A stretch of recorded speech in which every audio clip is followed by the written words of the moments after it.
جتنے بڑے موحد اولیاء اللہ ہیں کوئی نہیں ہو سکتا، جتنے بڑے اسلام کے داعی، جتنے بڑے اسلام کے علم بردار اور جتنے وسیع پیمانے پر لوگوں کو اسلام قبول کروانے والے اولیاء اللہ ہیں، کوئی ہو نہیں سکتا، کوئی معترضین نہیں ہو سکتے، ان کے اوپر انگلی اٹھانے والے، ان کے ساتھ دشمنی رکھنے والے نہیں ہو سکتے۔ ہماری ان سے محبت اور عقیدت ہے، نہ کہ ان کی پوجا ہے۔ عبادت صرف اللہ کی ہے، اس کے ساتھ عبادت میں کوئی شریک نہیں ہے، اس کے جیسا کوئی نہیں ہے، اس کے صفات، اس کے افعال، اس کی ذات، لیس کمثلہ شیء، اللہ کی کوئی مثال ہی نہیں۔ یہ ہم سب کا عقیدہ ہے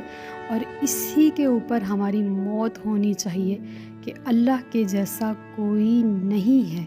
وہ واحد ہے، یکتا ہے، تنہا ہے، اور جتنے اس کے قریبی ہیں ہم ان کی قربت میں اس لیے جاتے ہیں کہ وہ ہمیں اس کے قریب کر دیں، بس الٹیمیٹلی ہماری منزل اللہ ہی ہے۔